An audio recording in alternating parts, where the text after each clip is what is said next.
There are days when life is hard and you want to yell at everyone around you. You know the kind of days I'm talking about. You open your eyes and suddenly realize you're running late because you hit the snooze button too many times. You rush out the door and the rest of your day becomes an uphill struggle. My day started out that way, and by the end it got worse. Much worse. Jillian and I had been married for just under 5 years. We met through friends at a barbecue and hit it off immediately. As I learned from Jillian and her friends, she was having a hard time getting over the breakup with her longtime boyfriend. I was a pretty good-looking single guy who they thought might be a good fit for her. I was wary of this at first. I didn't want to be a matchmaker. However, over the course of a few months, our mutual friends kept bringing us together and we developed a friendship. 6 months later, I plucked up the courage to ask her out, and a little over 2 years after we met, I asked Jillian to be my wife. At the time, I was thrilled that she agreed, and until tonight, I felt like I could sell the air Jillian breathed because I loved her so much. Greg?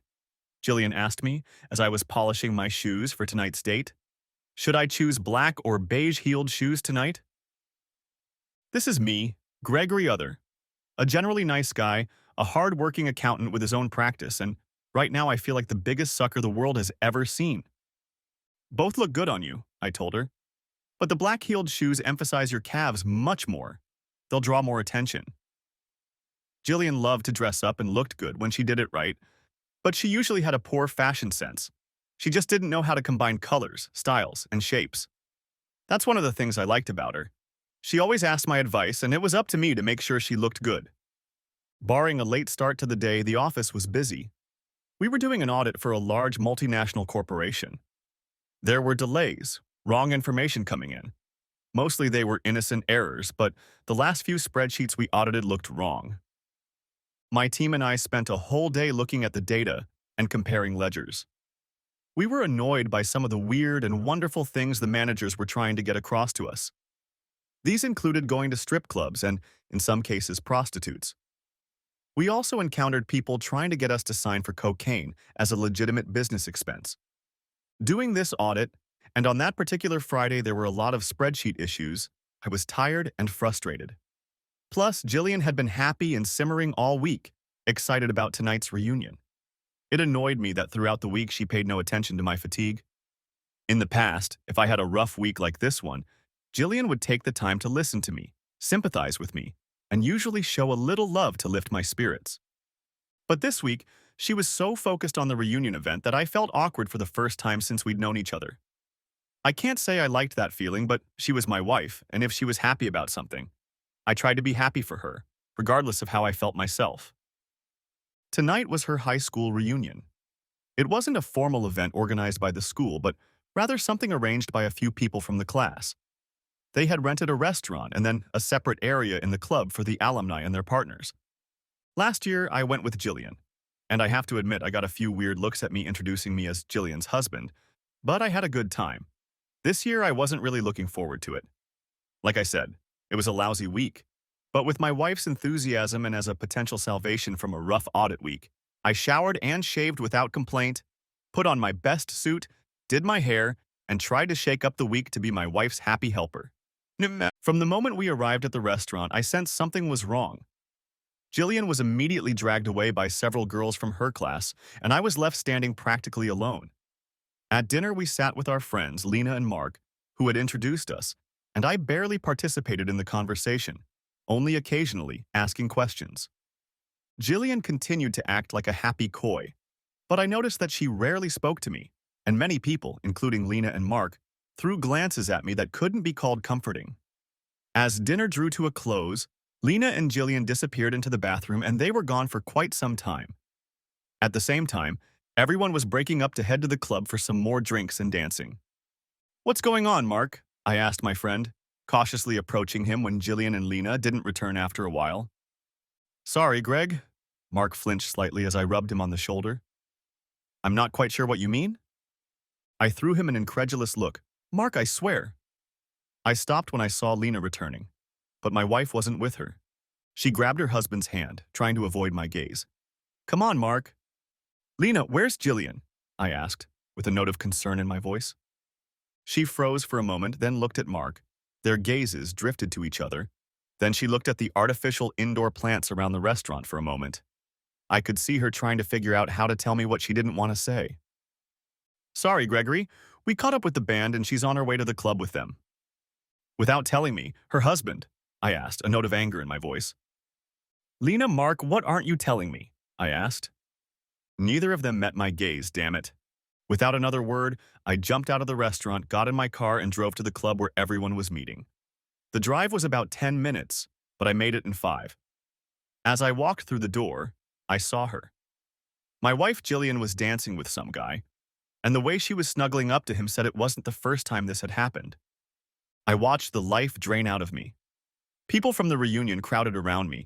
No one said anything, but I could feel their pitying looks on me as I stood at the entrance to the club. I don't know how long I stood there looking at them, but they didn't notice me as they danced. I stood like that until I felt a hand touch my shoulder. It startled me, and I turned so suddenly I almost punched Lena in the face. This is Jillian's first love, Troy, Lena said, and I couldn't tell if she was happy, sad, angry, or disappointed. They practically grew up together, went to the same kindergarten, were best friends in elementary school, and dated all the way through high school. We all thought they'd be together forever until he got a scholarship to a university in the States, and they broke up. Now I knew the asshole's name. I knew a lot of his background. Hell, I helped Jillian get over the rejection she felt when he left. They don't look too broken to me, I muttered. He's been back for a few months now. He was transferred to the company he works for, Lena informed me without emotion. I turned to the dance floor. Jillian and Troy were still dancing. Lena kept talking and looking at them, and Mark was standing behind the two of us. They're meant to be together, Greg. There was emotion in her voice for the first time, like she was a doctor informing me that I had terminal cancer. I didn't say anything back. I mean, Jillian was so devastated when they broke up. She loved him so much, we never thought she'd meet anyone else, but then you met and everything came together. Lena tried to explain, and my fists started to clench as the song stopped. We watched as Troy leaned over, wrapped his arms around my wife's face and kissed her. My fingernails dug into her palm, and blood flowed from it. When the first drop of blood fell from my palm to the ground, I thought the spell between them had broken. Jillian looked around at the people entering the club and met my gaze. Clasping her hands together, she separated from Troy and headed toward me. I hadn't noticed Mark and Lena leave, and she approached me as if there was no history between us. Troy was my first love, Greg. We gave each other our virginity. Jillian told me this without any greeting, just getting to the point as if I was going to follow her. I stood as still as a statue. When he left to get his scholarship, we always said we'd reunite when he came home. I guess he went home and you reunited, I said wryly, saying those words for the first time since leaving the restaurant.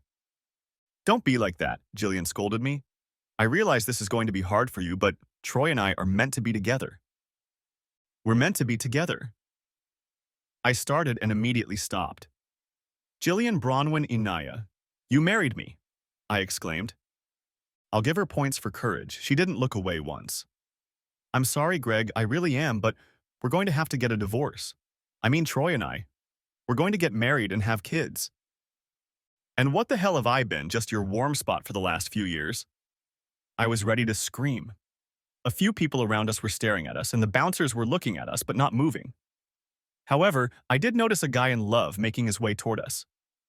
Greg, you've never been… She stopped. Look, Greg, I love you. It's just that you're not Troy, and our love is nothing compared to what Troy and I have. I watched as Troy took the last dozen steps toward us and put his arm around Jillian, a frown on his face. I take it you're Greg? He asked with a fake note of concern on his face. That's Gregory for your asshole, I replied angrily. He nodded. Okay, hostility, I get it, he said. You're upset because I'm taking your wife, she's going to divorce you, and we've been sleeping together since I got back. He paused, and the look on my face told me I wasn't guessing anything. Jillian went white as a sheet when he said it. She must have hoped it wouldn't come out. Troy didn't know me, so as soon as he realized what he'd said, he pushed Jillian behind him, adopting a defensive posture. Look, Gregory, he said, trying to sound conciliatory. I'm sorry you found out this way, but maybe it's for the best. Jillian tells me you've been a great husband, the friend I couldn't be while I was gone.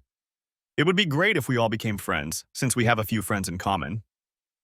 Not for long, I said, holding my gaze on Jillian for a moment, and looked at Troy again. He turned pale and wanted to say something, so I spoke before he could respond. So let me get this right, I said, removing all emotion from my voice. My anger was growing with every passing moment, but I held it in check for now. To my surprise, at that moment the music interrupted, and my voice could be heard throughout the room. Apparently, this little show caught everyone's attention because everyone turned to look at us, even the DJ who never started the next song. You two believe you have true love, have fun, and then break up because Troy moves to another country.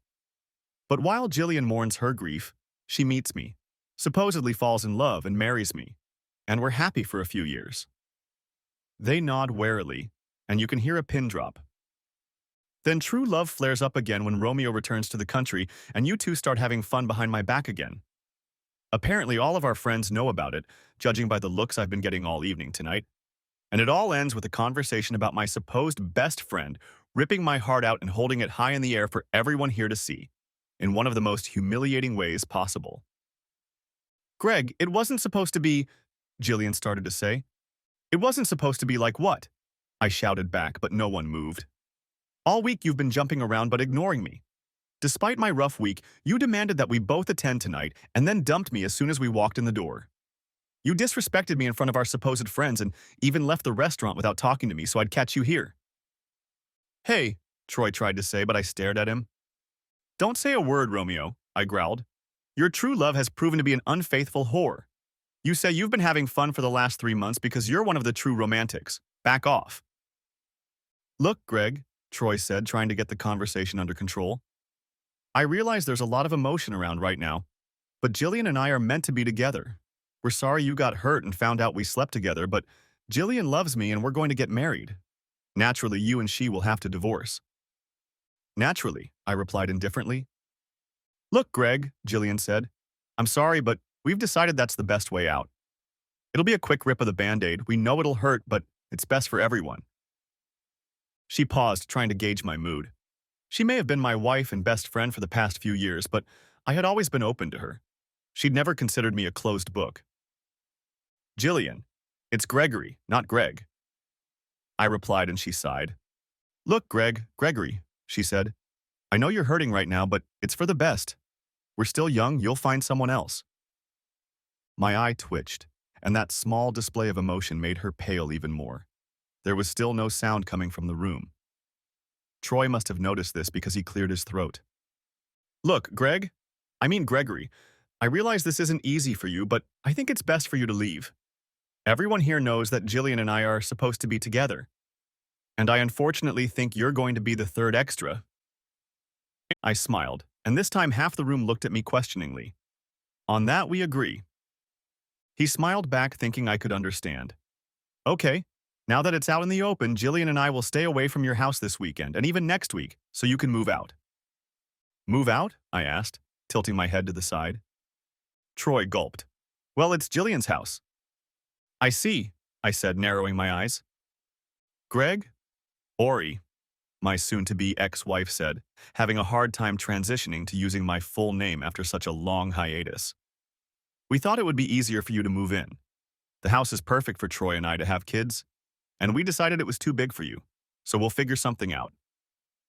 I see, I repeated to myself, with the last syllable sounding like a snake hissing. No one said anything for a while, and the silence stretched on until the DJ decided it was time to turn up the music since there was no fight in sight. When the music started, no one started dancing. Everyone in the room continued to watch what was going on. Troy said loudly, I'm sorry, Gregory, but that's the situation. I know you may not think so now, but don't take offense. He held out his hand. I looked at his hand, then back into his eyes, and that look made him quickly pull his hand away. If he could have looked into my thoughts, he would have seen me chopping off that hand with the nearest sharp object and then shoving the severed limb into a certain hole. Deciding it was time to leave, I turned and walked out. No one stopped me. The two bouncers on the doors opened and stepped out in front of me. When the doors closed and the noise from inside died down. Are you okay? One of the guys asked. They too had witnessed what had happened. No, not really, but I think anyone who just got it in their hands. I blushed. You know, the other bouncer said. If you wanted to go back and give that asshole a couple punches, we could have waited a few minutes before pulling you out.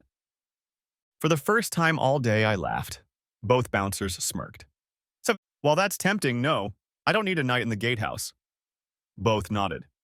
Still, the first bouncer said, look, I've seen some shit in my years of working in clubs, but this is one of the coldest and meanest ways to break up a marriage I've ever seen. Anyway, I'm sorry. I brushed the sympathy away with a wave of my hand. Don't worry about it. I think I'll just go home, I replied. And change the locks, buddy. Don't let that whore back in the house until you have to, the second bouncer added. I raised an eyebrow and smiled. We talked for another minute and I shook their hands before heading to my car and home. On the way home, I stopped by Bunnings Warehouse. It was getting late. It was still an hour before closing time, but I quickly bought everything I needed. New locks and deadbolts, some moving boxes and packing tape. Once I got home, I got busy changing locks and assembling boxes. A few hours later, I had several boxes filled with Jillian's things, before I started to feel the adrenaline of being so completely and utterly abandoned by my wife and supposed friends that I had to sit down. I poured myself a Kraken and a Coke and then fired up my laptop. I opened our bank and started doing the usual things you do when you're betrayed by your spouse. I blocked and then canceled our joint credit cards. I opened a new account and then transferred half of our joint savings and vacation accounts into it. All of this would have taken a few days, but I had a few $100s in cash, so I could wait. As the sugar from the Coke and rum worked its way through my system, I perked up and opened our legal folder. It was full of legal documents, including the deeds to the house, the 2 investment properties we bought, and the prenup we drew up when we got married. Now I know what you're thinking. There's an adultery clause in it. No, that's where you're wrong. For the most part, the prenup protected my business assets. When we started dating and got married, I had just started my accounting business. However, after starting the business, I had a couple of good mentors who gave me wise counsel, and we formalized the business that supported my practice in my name only. And Jillian and I signed a prenuptial agreement that other accounts, my business, and all other subsidiaries were not to be divided. In retrospect, I'm sure Jillian agreed so easily because she knew. One day, she would likely betray me for her lover. But she didn't realize how much it would cost her. I fell into a restless sleep that night, but I managed to hold on for a few hours until I woke up and decided to head out for breakfast. After wandering around the neighborhood for a bit, I found a great Asian fusion joint that mixed traditional Asian and Australian cuisine into delicious breakfast dishes that I enjoyed. While I ate and enjoyed a strong coffee, I drafted a letter to a friend at one of the law firms my company works with, outlining what was happening and preparing for the divorce proceedings. When I called a half hour later, I couldn't believe it, but I laid out to Mike everything that had happened. He told me that he would be ready to file the papers on Monday morning and would refer me to someone at his firm who could help. Of course, he let me know he was sorry. I spent another hour in the coffee shop. I didn't really know what I was doing other than surfing the web on my laptop and feeling a little sorry for myself. When I got home, Mark and Lena had already parked in the driveway and got out of the car when I parked on the curb. Greg, Lena began. I raised my hand before she could continue, and she stopped. Gregory, I said. Excuse me? Lena repeated. My name is Gregory. Only my friends can call me Greg, I said flatly. Listen, buddy, Mark began, trying to sound conciliatory. We're sorry about how last night went, but it's not like... I raised my hand again and he stopped, as did his wife. I looked at the tree on the other side of the road for a moment. It was a large tree that had had one of its limbs ripped off during the recent storm. The branch had collapsed onto the shed, but hadn't hit the house. Looking at it, I thought the analogy of a tree losing a branch fit what I was feeling just fine. Losing Jillian made me feel like my arm had been cut off. When I turned around to Mark and Lena a moment later, tears were streaming down my face and anger was burning white-hot in my eyes. Don't you dare, Mark! Don't you dare make excuses, I hissed. You've known that slut has been cheating on me behind my back for months now, and you say nothing. But Gregory, it's true, Lena began to say. Love. Finished, I interrupted her, feeling the warm tears continue to flow down my face. Spare me the sanctimonious nonsense, woman. Real love doesn't stab others in the back to get its way. Real love is compassionate. It cares about what happens to those around it, not abandoning them or humiliating them without warning. and then wiping its feet on them in front of the whole crowd. I thought what Jillian and I had was true love. I never doubted her. I worshipped the ground she walked on, and I loved her so much I would have given her anything. I know, Lena said, and tears came to her eyes. But Jillian and Troy? Stop! I screamed, my rage boiling over in that single word. My tears suddenly disappeared. Stop, I said more quietly. Lena, I don't want to hear another word about Jillian and Troy. I don't want to hear another word about their love and the fact that they're meant to be together. I just wasted the last few years of my life lying. 7 damn years of Lena. Years when I was there for her. When she struggled with identity issues, when she felt like Troy had abandoned her. Years of me encouraging her to grow beyond her limits. Years of severe period pains every month, and years of family planning. And let's not forget the years of talking about growing old together. I wasted years because I only had a plan B. But tell me why, girlfriend, I said with emphasis on that word. Why that jerk can come back and dump her while I spent years investing in the man I loved unconditionally? They looked at me like I was a child who didn't understand anything. I continued, and the pain and anguish burst out. He gets all my labors. He gets the woman I created when he abandoned her. He gets all her friends who betrayed me before she had true love. At least they had the decency to look ashamed at that last statement. Well, the hell with it, I exclaimed. Now she's going to get what she deserves, and you were both a part of it, so get off my property. Greg, said Mark. I glared. Look, I get it. Neither of us thought this would happen. We honestly thought Jillian and you would be happy forever. We thought you'd have kids. But Troy is back, and we can all see how much they love each other. We know it sucks, but they deserve to be happy. What about me and my happiness, I asked them. What do I deserve? None of them knew what to answer. I sighed. I'll tell you what I deserve. I deserve a faithful wife. I deserve friends who care about me. But I don't have any of those things, so screw you. I don't need your pity. None of you, including this whore, seem to care about me if it conflicts with them. So if I seem bitter, it's because I am. However, put yourself in my shoes, I said. I looked at Lena. Mark, when Lena finds her true love and leaves you for him, you'll understand my feelings. But Mark is my... Mark's hand tightened on Lena's arm, silencing her. All right, Gregory, Mark said. You've made your point and you don't want to see things from the other side. We're leaving. But as a final friendly gesture, is there anything we can do? I thought for a moment, then looked at the minivan they had parked in the driveway. Yeah, wait here. Over the next few minutes, I pulled out, practically threw out several boxes of Jillian's clothes, makeup, and personal items. I tossed the boxes in front of them, and a couple times I heard the fragile items shatter. I saw them flinch, but they didn't say anything. I thought about just leaving them on the road, but since you're here, you can just take them to the slut's new home. Wherever their love nest is, I said. But Jillian said she needs a house and you're going to move, Lena said. All right. I laughed, silencing her before she could say another word. It's not her house. It doesn't belong to her. But it doesn't belong to me either. So she'll know she's out of luck. Tell that whore she doesn't need to come back here. Everything she owns is in these boxes. And also tell her my lawyer's sending her divorce papers on Monday. I've already taken all her stuff and deregistered myself, so everything that's left belongs to her. You didn't even... Lena started and stopped. What? I asked. Fight? Hell no. She's in love with him. She cheated on me. And she's been lying to me for years about where her loyalties lie. No, I'll give her what she gets. No more, no less. With nothing more to say, I watched as they loaded most of the boxes into their van and drove off. I think they were a little sad. They realized that by supporting Jillian, they had lost my friendship, but if they were remorseful, I wasn't there to see it. That night, I got drunk and cried like a baby. I got angry and pounded my fist into the wall. In doing so, I broke the vase that Jillian and I had bought on vacation for our first wedding anniversary. In my rage at being abandoned by my wife and friends, I trashed almost the entire living room. If an item wasn't tied down, I threw it away. If a thing was tied down, I used everything else to smash it to pieces. In the hallway, I punched more holes in the walls. I let the anger boiling inside me rip almost all the doors off the cabinets in the kitchen, and even left a couple big dents on the refrigerator. I woke up in the morning with a hangover, headache, bloody knuckles, possibly a broken arm, and scratches all over my arms and legs.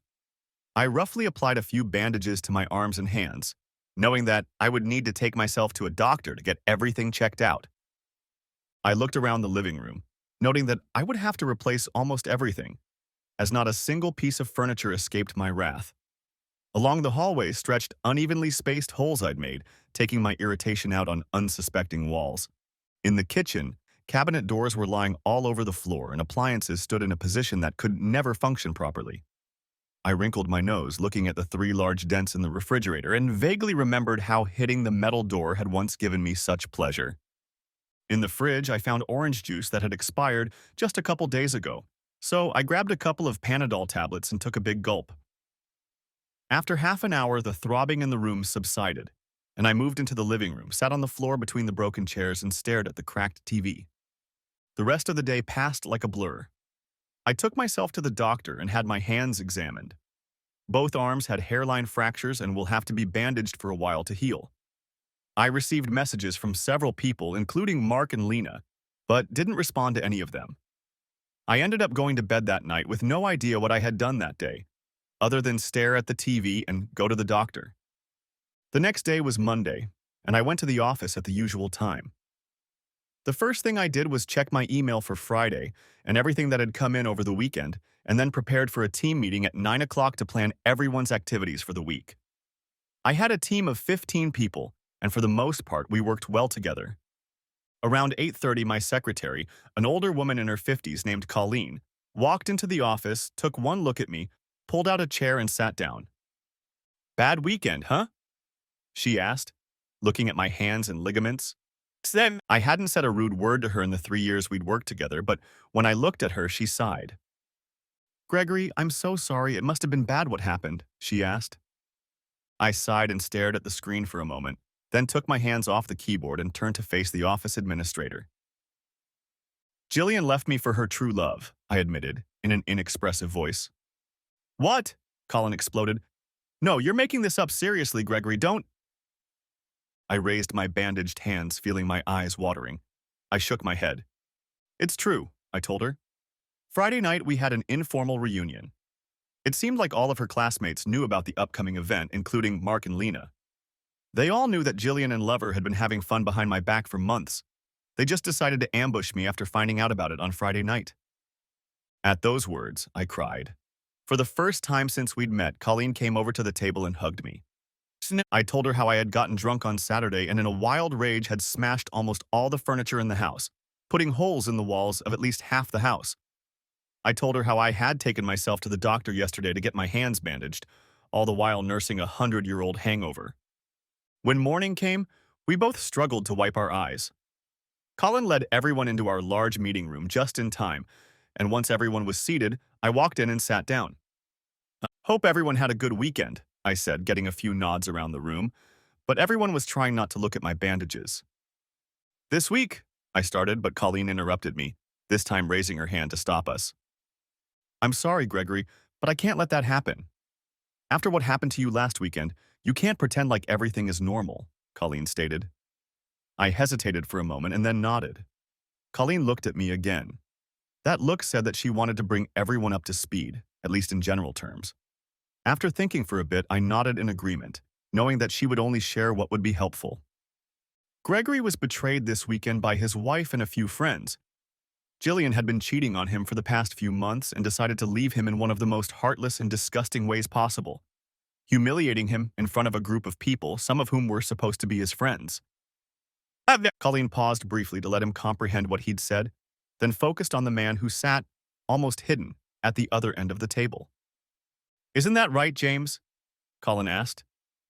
James Colson was one of our tax preparers. He was also one of Jillian's classmates, and I realized for the first time that both he and his wife had been there Friday night, watching the scene unfold. James hadn't spoken to anyone in particular since arriving at the office, and when he saw me, he tried to be as inconspicuous as possible. When Colleen spoke, he turned pale. When she called out to him, he tried to squeeze into the chair he was sitting in while all the heads in the room turned to focus on him. He said. "James," Colleen replied in a stern, grandmotherly voice. "Were you or were you not there Friday night?" "Yes, but," James tried to say. And did you or did you not know that your employer's wife was having an affair with someone in your class? Colin asked firmly. James swallowed. Be honest, James. James lowered his gaze to the desk in front of him. I knew. He said it very quietly. For a moment, no one said anything. The air in the room was palpable. Until today, it seemed to me that everyone in the room had each other's backs. There was a bristle coming from almost everyone in the room, angry notes directed at James. Okay, James, Colin said after a few moments. I think you need to leave the room. I think you need to think about your future at this firm. Because if we find out that you supported Jillian in any way in the events of this past weekend, you will be dishonorably discharged. Do you understand? He swallowed again, then stood up. I understand. And tried to leave the room as quietly as possible. No one said anything. For the most part, I'd forgotten that James had been in the room on Friday.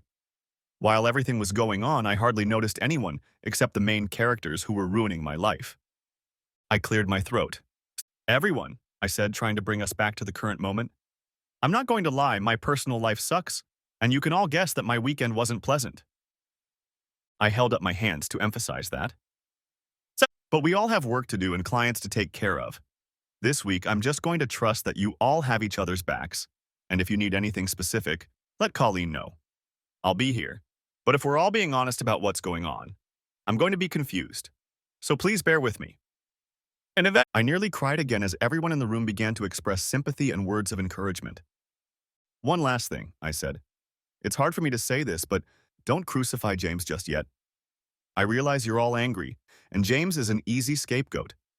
But let's take our time and get the whole story before we execute one of our own. Everyone murmured, but agreed. Colleen ran the rest of the meeting for me. Then, breaking off the meeting, I went back to my office and stared out the window. A few minutes later, Colleen knocked. Turning to the door, I saw her standing there waiting, with a very down-to-earth James standing right behind her. I invited them in and James obediently closed the door behind him, then sat down in the seat Colleen had indicated to him. I think you and James need to talk, Gregory, she said simply. I nodded, settling into my chair, and James sat down on the other side of my desk. I continued to stare out the window of my office, a maelstrom of emotions still swirling in my head. It wasn't even 10 in the morning yet, and I was already craving a drink. James cleared his throat. I shifted my gaze to him, and he lowered his eyes. So, I said with reproach in my voice. Gregory, He paused and then laughed for a moment. Something funny? Colleen asked with a hint of anger lurking beneath her usual professional manner. James smiled at me, but it was an unhappy smile, sad and full of sorrow. No, there's nothing funny about this whole situation, James lamented. My boss has been betrayed, and in addition to my wife yelling at me all day yesterday, I'm about to lose my job. So no, there's nothing funny, but I'm either laughing with gallows humor or crying. I smiled cautiously at the guy. I had always liked James. He was a hard worker, and until this morning when Colleen brought him to my attention, I thought he would stay with us forever. I smiled back. James, why don't you start at the beginning? I asked, trying to sound casual and supportive. He nodded, settling awkwardly in the chair he was sitting in. I assume you heard a lot about how perfect Jillian and Troy were together in high school? He asked. I nodded. Over the past few days, I haven't heard anything, but I replied. He nodded. I was always a math major in school. I wasn't bullied, but I wasn't in the popular crowd either. However, we all followed Jillian and Troy. They were the king and queen of our year. James looked at me looking for a reaction. Receiving none, he continued. When senior year came to an end, and university places became known, we all thought they would go together. But the whole school was shocked when Troy announced he was going abroad without Jillian. He paused again. I nodded. I knew something of the story, and with a wordless gesture, I asked him to continue. They broke up a week before prom. Troy went to a few parties, but Jillian never showed up. I saw Jillian twice during the break between graduation and university. She seemed broken and withdrawn. Then a few months later, I found out from someone that Troy was living in the States. He had a full scholarship thanks to his family, and there was gossip that he already had a girlfriend. I nodded again. I'd heard it from Jillian too when I'd helped her get back on her feet while dating. In the early days, she had cried into my shoulder several times about how hurt she was that Troy had dumped her and gotten himself another girl. It was after one of those conversations that Jillian and I kissed for the first time and I asked her out. After that, Troy became a distant memory to Jillian. That's how it was until recently, James continued, bringing me out of my memories. I went to university, got my degree, met and married Sherry, and was lucky enough to get a job here. His smile was a little bittersweet. I was surprised when I found out you married Jillian, James admitted. Frankly, I was pleased to see how happy she was with you. After all, Troy leaving caused her so much pain. And the fact that she met a good man to help her get back on her feet made me happy in that moment. For a moment, James was immersed in his thoughts, and I intervened. So when did you find out about Troy and Jillian's affair? I asked, surprised at the neutral tone of my voice. I think James was surprised too, as he looked at me a little strangely, but there was no hostility in it. About an hour before Jillian and you showed up for dinner, he replied dejectedly. A few people from the class were talking. I caught something about Jillian leaving you for Troy that night, and my surprise was reflected on everyone's faces. I threw James a questioning look. He sighed. Before dinner, only a few people knew what had happened, but everyone in the class was told that Jillian and Troy had to be together. Mark and Lena took Sherry and I aside and said that's what happened. And while they felt sorry for you, Jillian had made her choice, and you just weren't a part of her future. I started to object, but then Mark remembered that I work for you. He told me bluntly that if I said anything to you, I'd regret it. He said it would be best if Sherry and I left if I couldn't keep my mouth shut. I looked at James. The guy was in a lot of pain remembering that conversation. I saw an embarrassed blush run down his neck and wondered if his eyes were moist. Sorry, Gregory. We couldn't stay for dinner. Sherry wanted us to stay. She wanted us to be there for you. But Mark and some guys escorted us out, telling us to stay away. James, I started to say, feeling guilty in front of the guy. He held up his hand to stop me. I'm sorry, Gregory. I need to finish this. I promise Sherry. I nodded again.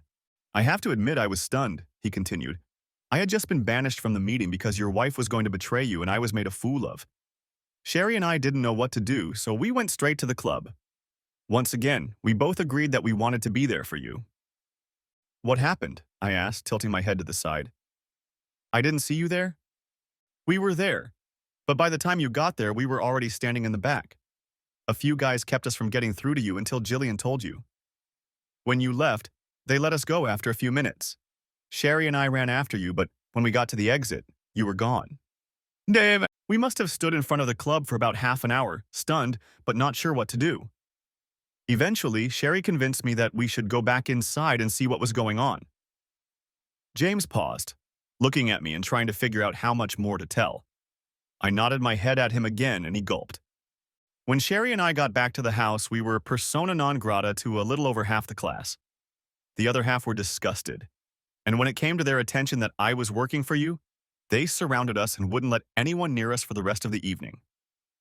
And, I started but couldn't finish. They danced and drank without a care in the world, James said, swallowing, though I noticed his mouth was dry. I'm sorry, Gregory, but they acted like you were a nobody. Those scraps of conversation that reached us said this had been planned for months. It was even worse when the gossip columnist said that Jillian and Troy were planning to get married as soon as they could. James looked at the ground. He clenched his hands in his lap. We didn't sleep well at home that night. Sherry and I ended up fighting over everything that night, even though we were both repulsed by Jillian and Troy's behavior. It ended up leading us to this morning and this, James said, pulling a piece of paper out of his notebook and placing it on the table in front of me. And what's this? I asked, taking the paper and quickly reading the words. My resignation letter, he said with defeat. I noted that it was signed and dated yesterday. James, I began. No, Gregory, he replied. It's wrong what they did to you, and I couldn't help you, even though you were a great boss and, dare I say it, a friend. You deserve better than that. Sherry and I agreed that I'd rather resign than have you see what happened to you Friday night every time you look at me. For a moment we were silent.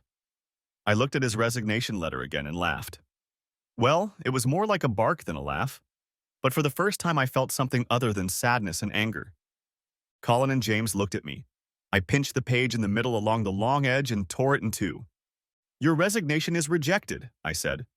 Behind us, I saw Colin smile. James looked shocked. But Gregory, what? Why? He tried to say. James, first of all, my friends call me Greg. Given what you just told me, I'd like you to consider me a friend. You tried to help and tried to warn me, but you couldn't. They were ready to take you in. But you're here and you're sacrificing yourself because you sympathize with me. If that's not a friend, nothing is a friend. James, I'm in incredible pain, I explained. I'm depressed, and there's a rage burning inside me that demands justice. But I'm not blind. From what you've just told us, I can see that you're upset too. James nodded. Sherry and I decided it was for the best. I know, I replied, and that's one of the reasons I want Sherry and you to stay with us. For the next half hour, we talked.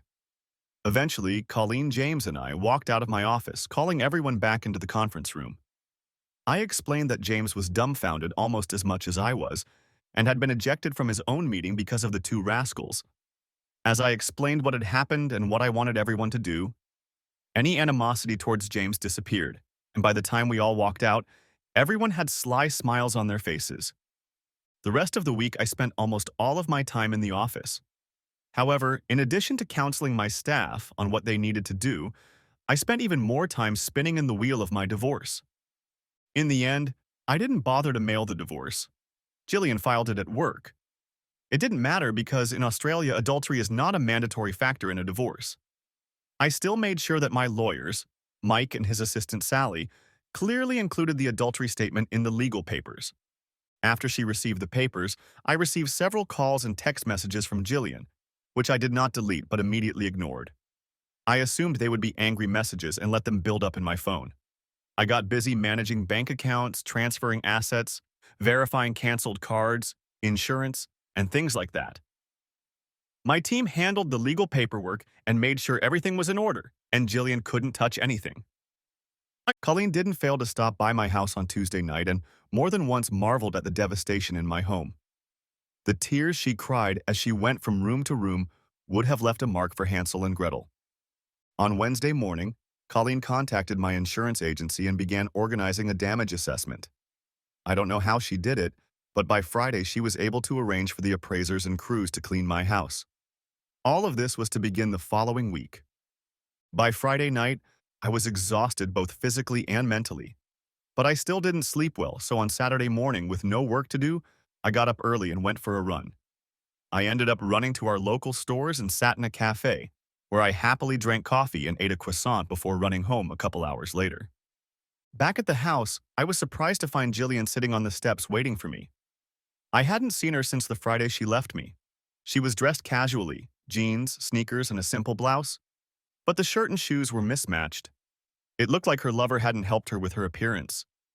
I stopped halfway up the driveway and pulled out my headphones, feeling a thin trickle of sweat appear on my body. Although I wasn't drowning out the loud music, the sounds of Anti-Sleep by Blue Staley were coming out of them. If you ever want some music to help you deal with rage, check it out here. For a while, neither of us said anything. Greg, it's good to see you, Jillian began. I suddenly spat out a ball of phlegm onto the grass, stopping her half-heartedly. What? I replied, pausing for a moment. Are you surprised that I care after my whore wife betrayed me in front of a whole group of people? Afraid I'll kill myself because you ripped my heart out without warning? Afraid I'll lie in a puddle of my own vomit drunk because you screwed me up so badly I can't function? I stared at her, and Jillian had the good sense to take a half step back and pale slightly. It wasn't like that, Greg. I never meant to hurt me, I almost yelled at her, interrupting the usual cheater's excuses. She was silent for a moment, then just nodded her head. I goddamn believe it, Jillian, that you purposely, and I mean purposely, lined things up to very specifically tell me that you were leaving me in front of people I thought were friends. You purposely set out to destroy me. She looked down at her feet. Greg, it wasn't my idea to do it that way, she said quietly. Mark and Troy thought that if we did it this way, you wouldn't try to resist. I threw my head back and laughed. You've got to be kidding me, I said bitterly, sitting back down comfortably. We've known each other for years, soon to be 5 years married. And you think that when I find out you're running away from me or about to leave me, I'm going to try to fight for you? Jillian blushed. But, no buts, bitch, I hissed at her. You gave up any demands for my attention or protection the moment you spread your legs for that asshole. It just took me a while to find out about it. Now, however, everything is out in the open and you can back off. Greg, you can't talk to me like that. After all, I'm still your wife, Jillian replied, anger in her voice. Huh, I said, walking up the driveway again and passed her to the front door. I pulled out my keys and unlocked the door. When I walked in, Jillian was about to follow me in, but I held up my hand and stopped her. You're not invited, I told her without ceremony. But, Greg, this is still my house too, she hissed. I shook my head. No, it isn't. And it never has been. The house belongs to a trust and my paycheck goes into the trust every month. She looked at me incomprehensively. Look, Jillian, this isn't your house anymore. You don't live here, but wait, I have a few things for you. And I closed the door behind her. Walking into my office, I sent a quick text to my lawyer to let her know Jillian was here. I grabbed a few things and went back to the front door. Jillian was still standing there. Greg, she began. I raised my hand in the universal shut your damn mouth sign. First of all, this is Gregory. I told you that only my friends can call me Greg, and you're definitely not a friend. Jillian gulped. Second, I said, holding out a small folder to her. Here's a check for your half of our marital assets. Her eyes widened. The impact of the check she suddenly held in her hands told her more than the divorce papers we'd already gone over. Third, I'm told you have something for me? She looked unsure for a moment, then opened her purse, pulled out a manila envelope, and held it out to me. I'm sorry, Greg. I mean Gregory. You will be, I said cryptically. And I opened the envelope while she stood beside me and flipped through the first few pages. I snorted and looked up at her. Jillian blushed as she realized I was reading that in exchange for my divorce filing, she wanted 75% of our savings and 50% of my business. I flipped back a page and came across the next document, a restraining order that would go into effect on Monday and prohibit me from leaving the house or being within 100 meters of Jillian or Troy. Really? I asked, raising my eyebrows. No, she couldn't look me in the eye at this point. She knew everyone had gone too far. To be honest, Jillian had always gone with the flow. Now she was about to experience a lot more pain than she could have ever imagined. I pulled out my cell phone and called my divorce attorney. I stood and looked at Jillian, who was struggling to stay on her feet. Sally, Mike's assistant, and my now divorce attorney, picked up the phone on the second ring.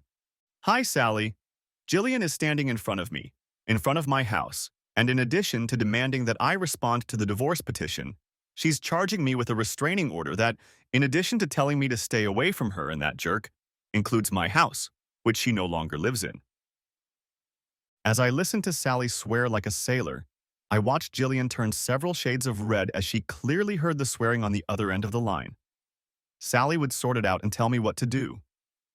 So, I said, turning to Jillian as I hung up the phone, how does it feel to be one of the most disgusting human beings on the planet, Jillian? She was silent for a moment. It's not like that, Greg. Ori? Jillian replied quietly. I convinced Troy that we should give you until Monday to move out so we can move in. I laughed. You can't move out. It's not your house, I said, confirming the fact. But you can't be here, she replied somewhat irritably, like a 5-year-old who didn't get her own. I shrugged. Perhaps, and believe me, this nasty ruse will not go in vain. But just because I can't be here doesn't mean you and that bastard can be here. I think it's time for you to leave Jillian. I'd wish you well, but that would be a lie. Do you hate me that much? She asked, looking at my bandaged hands but not asking the question. Do you really have the nerve to ask me that after you did what you did and now you're handing me these papers? I answered her like she was the dumbest person on the planet. At this point, I wasn't sure if she was out of the contest. She waited without saying anything. Jillian, you were my everything. You were my best friend. There was no one in this world I trusted more than you. And then you ripped it all away from me in one fell swoop and treated me no better than the gum you scrape off your shoe. You're a goddamn piece of shit in my eyes. So tell me, oh wisest, at what point, in doing this to me and taking my life, did you think my love wouldn't turn into instant anger and hatred for you? I folded my bandaged arms across my chest. Jillian's eyes widened at the fact that I'd uttered the C word. She'd never heard me utter that swear word before. but for me to use it in a direct verbal tirade directed solely at her. She scrutinized her hands for a few moments, then looked up at me. I was hoping. She paused and took a breath. Gregory, you're right. We've had many good years together. But the restraining order is only in effect until the divorce is finalized and things settle down. Mark, Lena, myself, and even Troy hope that someday we can be friends when things settle down. I growled and exploded. Friends? She jerked back as my damaged hands dropped the envelope and hissed expressively. You've got to be kidding me. Friends, I hissed. If any of you were on fire, I'd drink a gallon of gasoline to piss on you and make sure you burn to the ground. Damn friends, you delusional bitch, I exclaimed again, noticing movement behind her. Mark and Lena were quickly approaching down the road, and I saw the asshole himself standing on the side of the road. It looked like they had gotten out of the big truck on the other side of the street when I blew by Jillian. Oh, look, there's our friends, I hissed, looking at them. Greg, Mark said, coming up behind Jillian. Calm down, buddy. You don't need to. Back off, asshole, I answered him. We're not buddies or friends or even bloody friendly partners anymore. Your betrayal is almost as bad as that whore's, so don't think you have anything to say to help. I glanced at the couple who'd set Jillian and me up and then actually participated in our destruction. You both have blood on your hands, and you're just as guilty as that whore and that asshole over there. I gestured at the asshole who had stolen my wife, but who didn't even have the guts to walk up to the driveway and defend her. Greg? Lena said, trying to speak firmly. My gaze in fury turned to her. Don't you dare, Lena. You have no moral fiber whatsoever. You actively helped my wife cheat on me, both of you, I said, gesturing to Lena and Mark. You both helped set up that scene at the club to cause me maximum humiliation. They stopped and stood up. I saw Lena start to open her mouth, but I interrupted her. And don't you dare give me any bullshit about true love. You already tried that last time. Don't forget that you both introduced me to that slut and pushed me to date and marry her. And then you both betrayed me so easily without a second thought. If you think that's what love is, then burn this damned world to ashes, because there's no hope for society if either of you are an example. They looked at me, surprised by the drool dripping off my face. I stopped, and then a light bulb came on. Lena, tell me, will you forgive Mark after he comes home smelling of perfume after a night at a strip club? I smiled, my tone losing its anger and becoming condescending. Lena stopped, eyes wide, and then looked at Mark. Baby, that's not true, Mark tried to say. I laughed and they all looked at me. No, it's not true. Mark likes to tell the boys the story that only the front room is the clubhouse. For an extra $500, you can get a special lap dance in the back room. I watched with satisfaction as Mark started to object, but Lena sensed the truth. Or so he tells us during the golf game. I finished, crossing my arms across my chest again, satisfied with my own pain. Mark took a step back, and a moment later he was running down the road, his wife running after him and yelling after him. I looked at Troy. He was staring at the jerk in surprise. Then at Jillian, a smug grin appearing on my face. Greg, I purred when she said my name. I mean Gregory, you didn't have to do that? She said. I grinned and leaned forward. Don't worry, Jillian. I watched as she perked up her ears, and sure enough, a shiver of worry ran down her spine when I said her name. This is only the first salvo. Mark still has a lot of secrets, and in this story, Mark and Lena will only get a fraction of my wrath. I'll save the rest for those who fake true love. I smiled at her, noticing how she physically flinched this time as my words penetrated her selfish mind. What? What do you mean? Jillian asked. Go away, Jillian, I said, changing the subject and not directly addressing her words. Tell Troy to come get you. Run away, preferably out of this country with you. Because if you don't, neither you nor he will like what comes next. Greg, what's wrong with you? Where is the man I love? She asked, not realizing what she was saying until it was too late. He's dead. You ripped my heart and soul out of me, and in the hole left something new has budded. Something dark that will enjoy whatever comes. At this point, she didn't know what to say. I took a sharp step back and slammed the door shut, letting out one of those chuckles that bad guys in movies always make.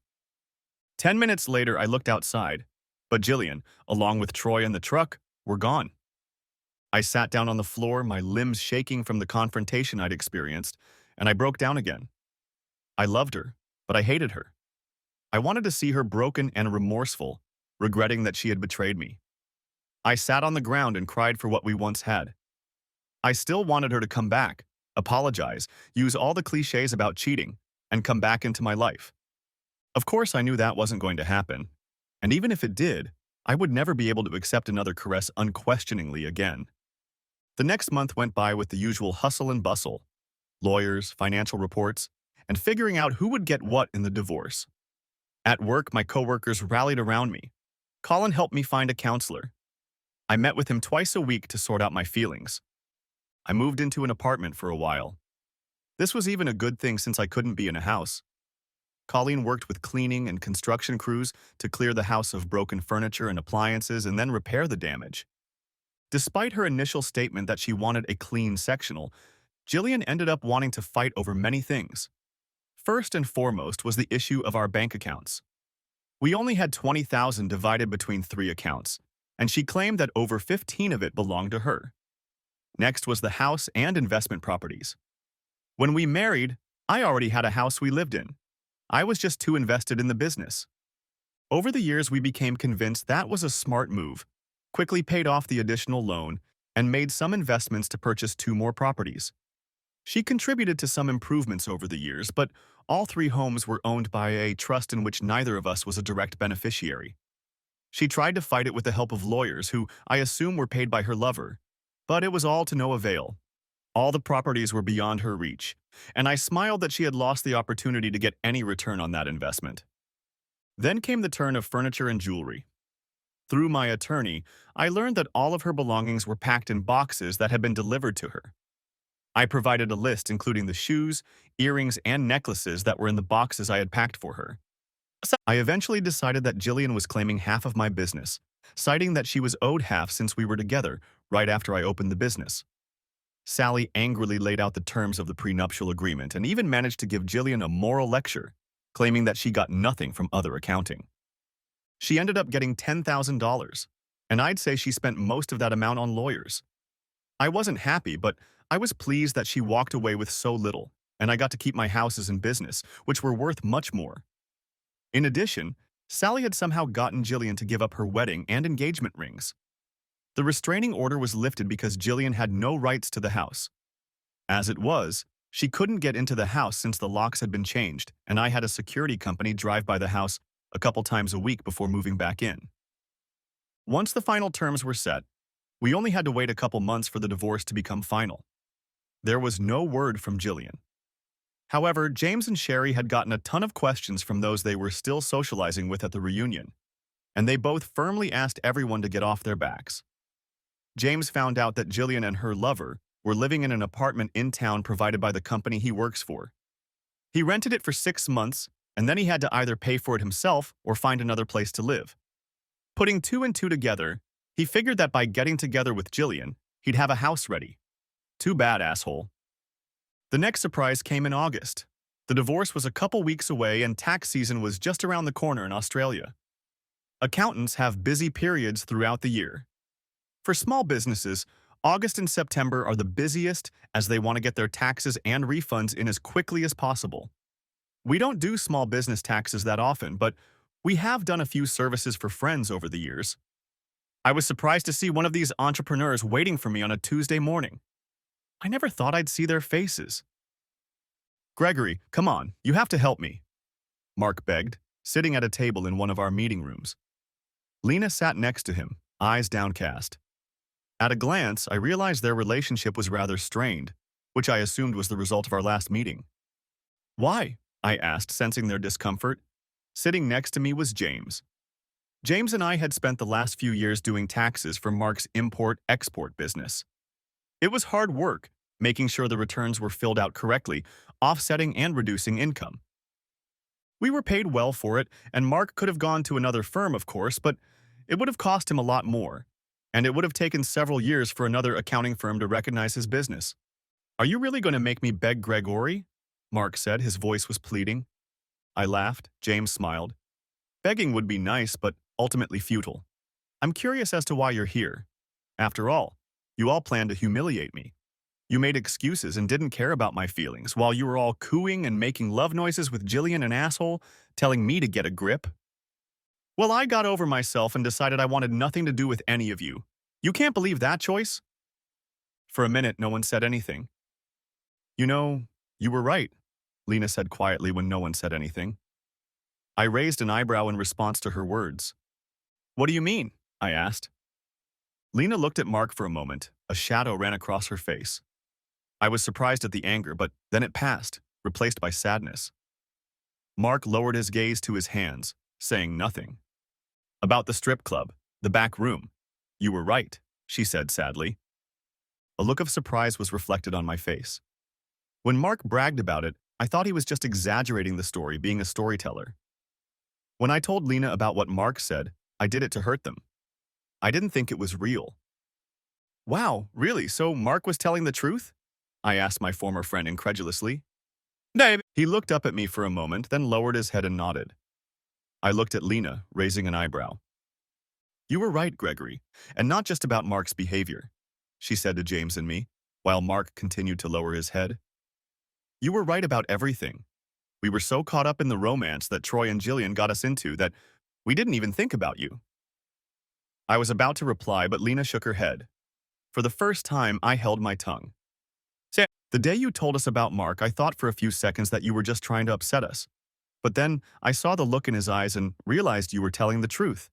But you didn't know it was true, did you? Lena asked. I shook my head and snorted. Gee. She paused, then looked at me, and I was surprised to see the sadness in her eyes directed at me. I think we all knew you were going to hurt Gregory. When he came back and then a few others told us about it, we all knew it was wrong, but buried ourselves in the illusion that it was true love and lied to ourselves that it was right. It turned out that some of those who expressed themselves more harshly, like my husband, she said bitterly, they soothed their consciences by telling the rest of us that everything would be okay to cover up their own cheating. I looked at the broken couple. Mark couldn't look either of us in the eye, and Lena was on the verge of a breakdown. So what now? I asked simply. Lena grinned bitterly. Now, let's just say our crows have flown home. We've hurt those we loved, and my own marriage hangs in the balance. I don't know if it will survive. I looked at Mark, who didn't say anything. I knew he was listening, but he couldn't lift his head. If this was guilt they were trying to use to make me feel sorry for them, they were wrong. I can't say I'm not pleased to hear that you're both suffering, I said softly. However, the fact remains that as the managing partner of another accounting, I have made the decision based on the activity over the past few months that it is not in the best interest of this business to continue to take care of your company. I saw Mark's shoulders slump. However, I said. Mark looked at me with something resembling hope. I am not without mercy. Although you don't deserve it, I can recommend 3 firms that will willingly take on your account. James has a list of their credentials. James held out a sheet of paper across the table. If you're interested, just let James know and we can send any of them your financial statements from previous years. The sudden hope in Mark's eyes was replaced by a dazed look. That's it? Mark asked. A recommendation. Are you really done with us? Yes, I replied, shrugging my shoulders. You decided to ruin my marriage by supporting Jillian and that jerk, shamelessly using terms like true love and should be together. You even smiled, laughed, and joked while doing so. This is cause and effect, cause and effect. With those words, I got up and left the room without saying goodbye. A little later, James came in and informed me that they had chosen someone and he would give the details in a couple days, when Mark and Lena signed the necessary forms. Over the next month, the same scene repeated itself 3 more times with 3 more clients, Jillian's classmates, who supported her in her infidelity and realized that I would no longer do business with them. Amazingly, although I lost 4 clients, I gained 6 more. Other people in the class who in no way supported what had happened and wanted to make me feel good by bringing me on board. Not that other accounting needed the work, but I wouldn't turn it down. August turned into September and the final decision to divorce came. By then, I had already moved back into the renovated house. My hands were fully healed and no longer itched. I could admit to myself that I missed looking like a boxer, but I didn't miss the itch from the bandages. The day I got the paperwork, I got a call from Jillian. I didn't call back, but got a text message that I read. It read, Goodbye, Gregory. I'm sorry. I wasn't sure how I felt. Did she feel remorse for what she had done? In the months since the incident at the club, the pain of the betrayal had subsided a bit. Of course, I was still angry and upset. But I had a logical mindset, and if Jillian could so easily have an affair and leave me, then she wasn't right for me. That weekend, Colleen and a few team members from work got together and, uninvited, came over to my place for a family barbecue. I was surprised, and to say the least, but I hugged probably over 2 dozen people over the course of Saturday afternoon and only got to know about a third of everyone there. Throughout the day, I was never alone. There was always someone there, whether it was Colleen, James, Sherry, or any of my dozen or so coworkers. At one point, I was sitting with a drink in one hand while James ran the barbecue. Sherry sat with me while I almost cried watching a group of small children play football in my backyard. I knew now that Jillian and I weren't going to have the children we had talked about for the past few years, and watching them hurt me deeply. I felt soft lips on my cheek and looked at Sherry in surprise as she took a seat next to me again. She took my hand and touched my cheek. I understand, Greg, but life will happen again, you'll see. Don't shut yourself off. You'll have the support of many people you know and strangers this afternoon.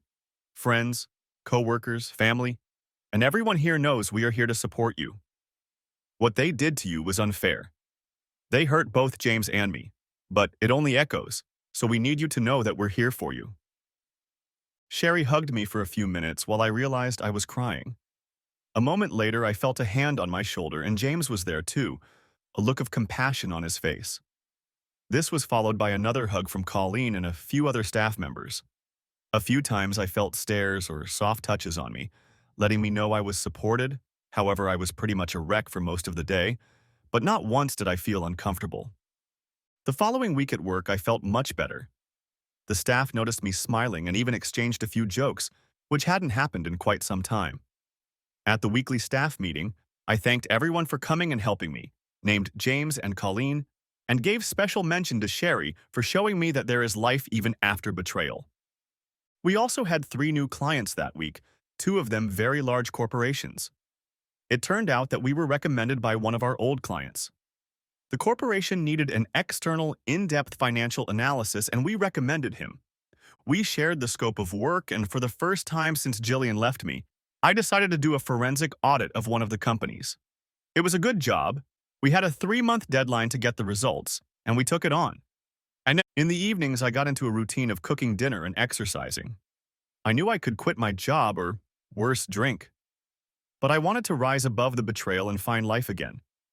Thanks to Colleen and the staff at the center, I had hope of becoming something more than just another divorce statistic.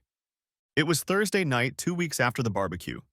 I was making myself a quiet dinner of lamb cutlets and gnocchi with apple mustard sauce when the doorbell rang. Having just finished cooking, I threw a tea towel on the table and went to the front door. When I opened the door, I was stunned. Standing in front of me was a beautiful blonde woman just over 5 feet tall. She looked nervous, but before I could greet her and ask how I could help her, she stepped towards me, pulled me down by my shirt, and kissed me. For a moment, I was shocked, but her lips were soft and supple. I could taste the mint in her breath, and before I knew it, I was already kissing her back. Her arms wrapped around my waist, and I pulled her to me without thinking, our lips never parting. It may have lasted 30 seconds or 30 minutes. I have no idea how long we kissed, but I know it felt amazing. When we parted, I looked into the face of the stranger I had just kissed and was surprised to find a trace of tears in her eyes. Before I could say hello, however, she pulled away and slapped me across the face. Not hard. It was more of a gesture, but it was a slap nonetheless. I stood there in shock, and I know it was reflected on my face. The woman's face was mournful, but at the same time full of compassion.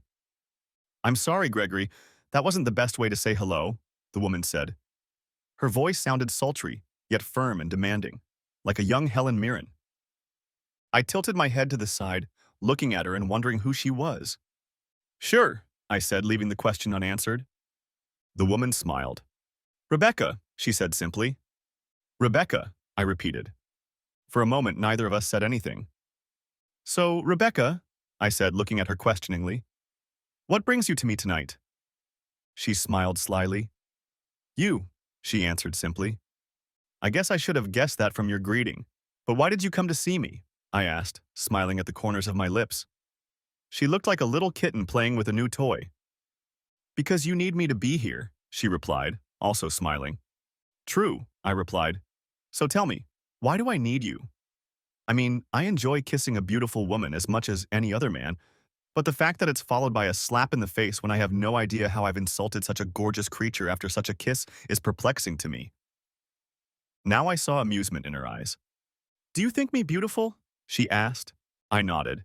And gorgeous, I added, repeating my words. A smile spread across Rebecca's face, and I was overwhelmed by a woman I'd known for less than 5 minutes.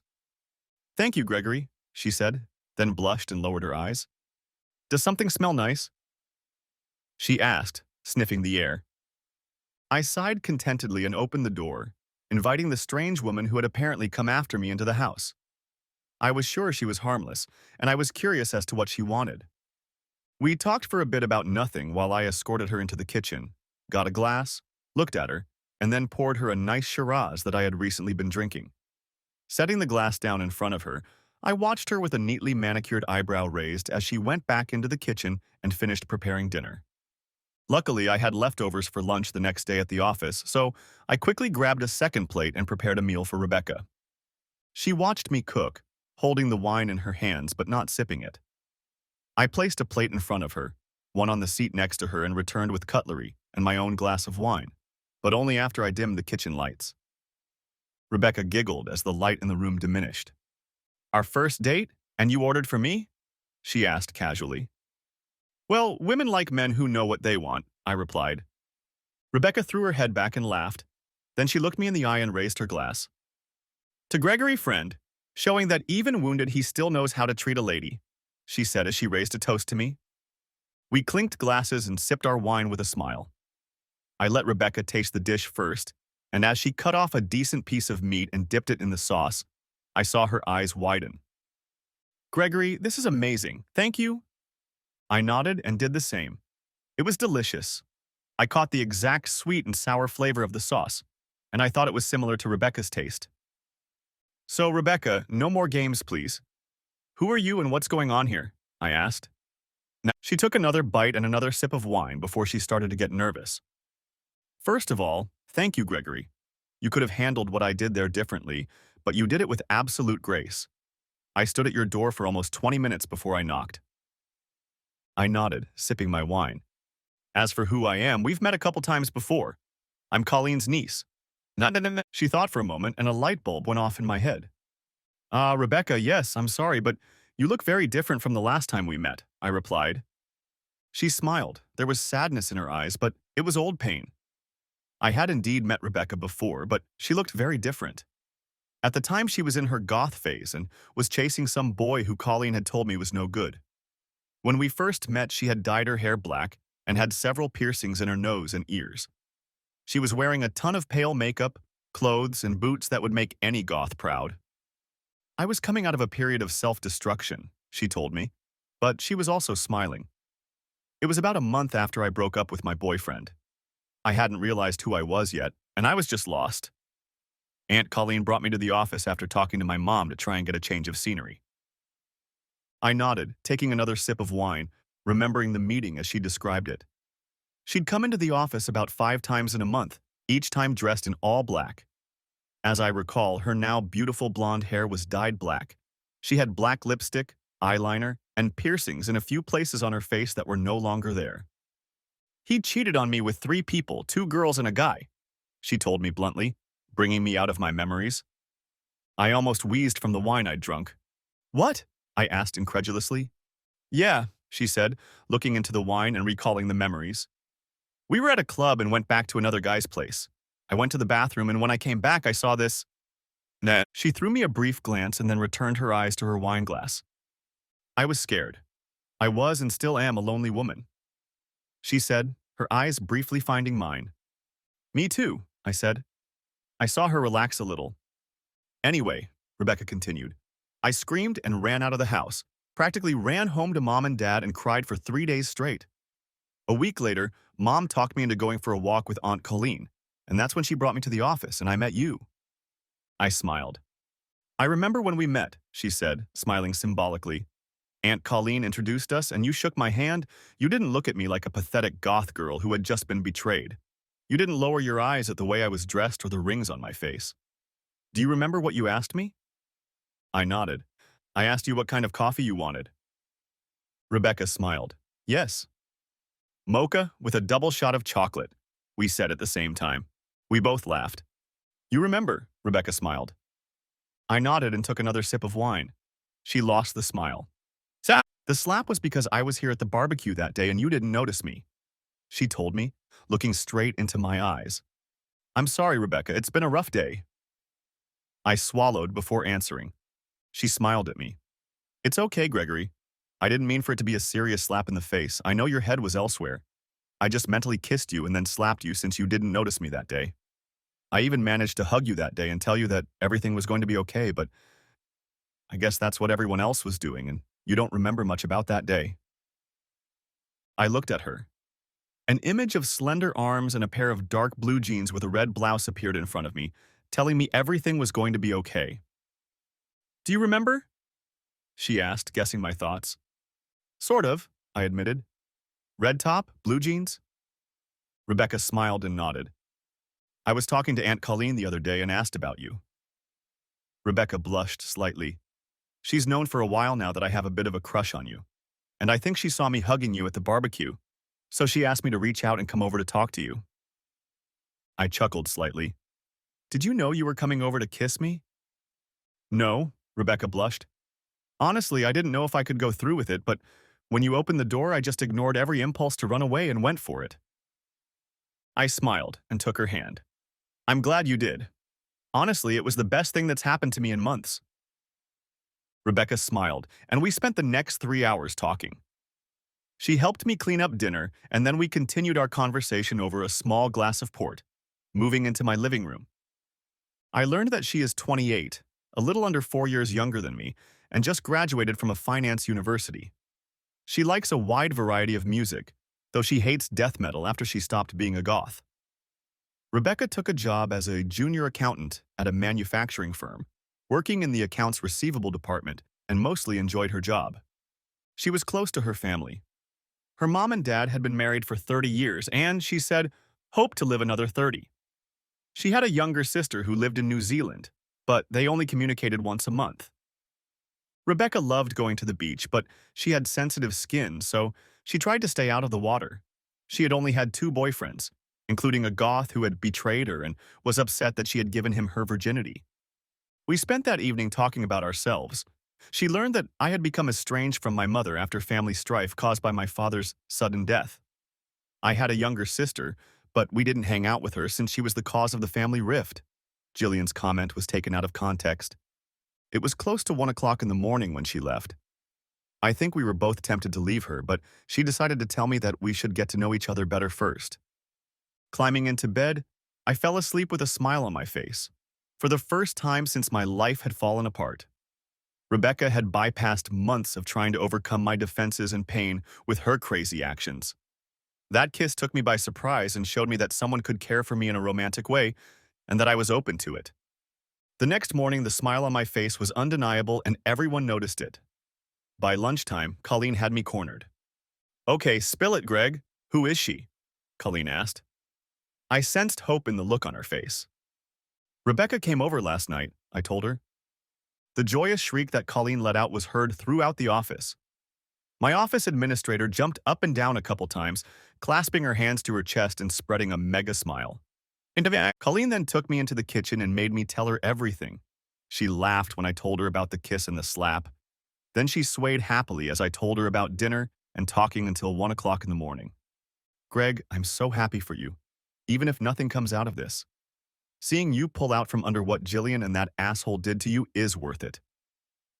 She then looked at me with a cheeky smirk on her face. But you and Becca, I think there's something between you two. I've been thinking about it for a while now. We talked for a few more minutes, and Colleen asked if I was going to see Rebecca again. I told her that we had been texting all day and were going to have dinner Friday night in town. She was immensely happy the rest of the day, and that was passed on to everyone else. Friday night came and I stopped by to pick up Rebecca. I asked her to dress up a bit as I wanted our first official date to be one where we would step up and be memorable. She didn't disappoint. I knocked on her apartment door and my breath caught again. Rebecca looked amazing.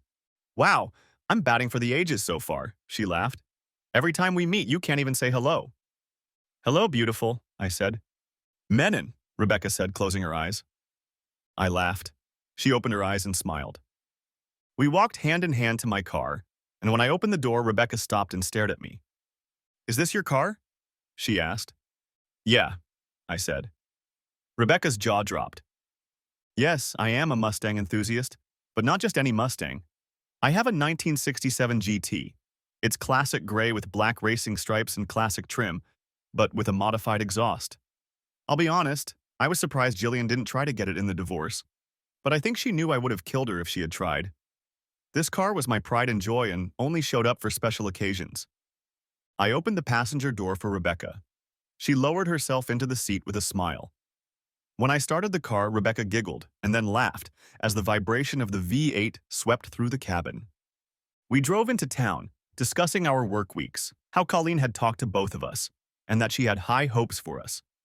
We had dinner at an upscale Japanese restaurant. It served a variety of dishes, of which Rebecca and I tried several. Although I'm not much of a fan of the dish, we both tried a small amount of sake. Rebecca, like me, was convinced that sake was a fun drink for a date, but not for regular consumption. After dinner, we headed to the casino. We made a few bets and left with a little more than $600 than we had started with an hour before. There was also a club in the casino, and after getting dressed, we went there. It was an upscale club with many people of different age groups, and everyone was dressed for a good night out. And several times throughout the evening, guys came up to her and asked her to dance. Like I said, she looked amazing. But each time, she politely but firmly declined. One day, I was on my way back from the bar with a couple drinks for us when a guy stopped me by putting his hand on my shoulder. You're a lucky son of a bitch, I hope you know that. He said this to me and then saw my blank expression. Your woman is a man. She's hot but only has eyes for you. No offense. But I just asked her to dance while you were at the bar, but she flatly refused. I said no. The guy was stout and good-looking, probably a personal trainer or a football player or something. I got the impression he knew how to turn on the charm and had probably seduced more than one girlfriend or wife over the years, leading them away from his better half.